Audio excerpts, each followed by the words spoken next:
farafina senantolantan ɲɔgɔn kun bɛ ba ta ko bisabana na kɛnɛ kan Côte d'Ivoire kaw fɛ yan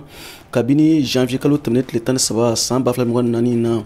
a bɛ sɛnsɛn na a tɔ tile 4 a bɛ kuncɛ kari nata don février kalo tile 11 final tan don an bɛ waati min ko sisan Nigeria ale ni Afrique du Sud ka ɲɔgɔndan de bɛ sen na min bɛ demi-finale fɔlɔ ko fɔ VOA baraɲɔgɔn radio so Albayan Côte d'Ivoire kaw fɛ yan o kunnafoni dila Aïchatou Kone ye munumunu salo kɛ Bouaké ka do ka hakilina filɛ a ɲɔgɔndan kan.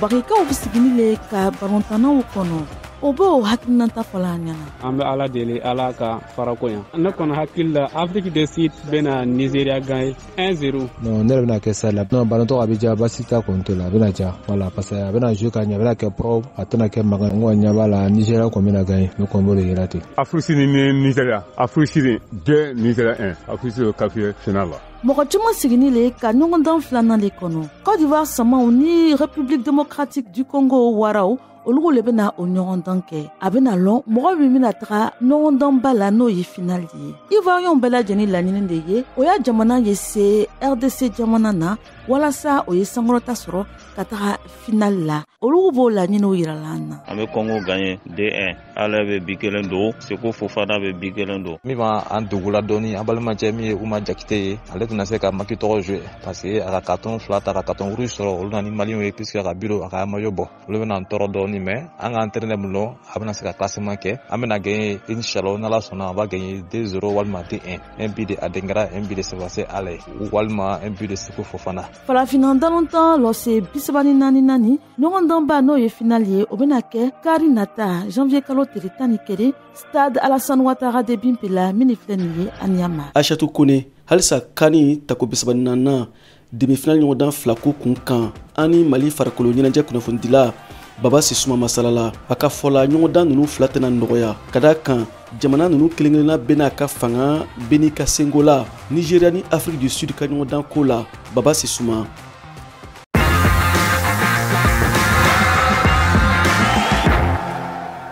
N'an ye Nigeria Afrique du Sud ta min ye demi-finale fɔlɔ ye n'a bɛ taa 17h Bouaké stade de la paix la a bɛ yira k'a fɔ tɔn fila in u gɛrɛsɛgɛ bɛ ɲɔgɔn na a bɛɛ jamana belebelew ye u bɛɛ bɛ anglais-kan fɔ style anglophone b'u la mais n'i y'u ta u ka équipe fanga bɛɛ n'i ka fanga don Nigeria ale ye kan ta siɲɛ 3 wa ɲininkan na a taacogo ka ɲi kosɛbɛ mɔgɔ si ma a tɔn da fɔlɔ ayiwa Nigeria sɛkasi dondon dɔ b'a fɛ yen ko Osimhen ye ballon d'or africain ye a kelen tɔgɔ bɛ se ka kɔbaw ni babaw tigɛ ale kɛrɛfɛ Ademola Lookman bɛ yen ale ye bidolangana ye a bɛ d'a ma a b'a ti jɔ la et puis professionnel ba caman bɛ Nigeria équipe la wa ɲinɛ u nalen don ko dɔ kama nka sebaya tɛ se ka d'u ma ten sabu ni tɔn min bɛ bɛn o kɔrɔ ye ko Afrique du Sud a ye tulo daminɛ ni défaite ye Mali y'a bati 2 ni kanangolo kabini o bɔra la a bɛ ka kabako yira Afrique du Sud ale de ye Maroc bɔ a la 8e de finale la ayiwa o ye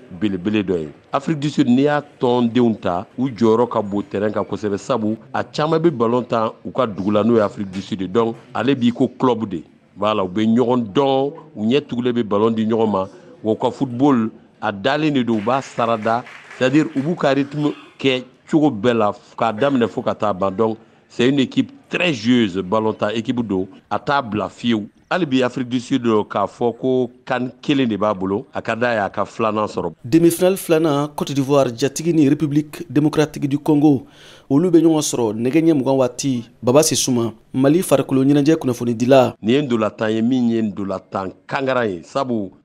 nin tɔn fila in bɛɛ ye kupu ta siɲɛ 2 o gɛrɛsɛgɛw bɛ ɲɔgɔn na ye nka terrain kan RD Congo ye ko caman yira kɛnɛ in kan a n'a ka football engagé puissance b'a la u t'a bila fiyewu Côte d'Ivoire a b'a ka so certes mais a sara ka kunu fo siɲɛ 2 siɲɛ 3 nin niveau in kɔnɔ a ko bɛna kɛ cogo di ɲininkali tomi bɛ yen c'est vrai kupu bɛ taa Côte d'Ivoire fɛ yen nka Côte d'Ivoire majɛ caman b'a la ni ndolatan in na sabu a ka ndolatan titulaire 4 o tɛna ye ndolatan in na ala ni carton ko sababuya la donc suspension défenseur 2 b'o la ani attaquant 2 ayiwa surtout défense la Serge Aurier côté droit in na défense la joueur 2 b'a jɛ attaque la 2 o 2 attaque la Oumar Diakité b'o la o min ye ayiwa victoire du Côte d'Ivoire ma contre le Mali o jɔyɔrɔ ka bon kosɛbɛ. Donc joueur 4 cadre 4 de bɛna Côte d'Ivoire jɛ a bɛ kɛ fiɲɛ ye nka demi-finale de Côte d'Ivoire kɔni bɛna a taa n'u ni de ye. Ayiwa gɛrɛsɛgɛ bɛ Côte d'Ivoire bolo a b'a ka so nka RD Congo ayiwa a fana n'a gɛrɛsɛgɛ do de a n'a gɛrɛsɛgɛw nana. Maintenant pour que ka demi-finale fila in Afrique du Sud ni Nigeria u ye ɲɔgɔn sɔrɔ 2019 Nigeria se sɔrɔ 2-1 min ye Côte d'Ivoire RD Congo olu ka ɲɔgɔn sɔrɔ laban kɛra 2015 Côte d'Ivoire ye se sɔrɔ 3-1 o san yɛrɛ Côte d'Ivoire ye coupe ta. Donc voilà un peu référence laban min bɛ ni jamana 4 ni ɲɔgɔn cɛ.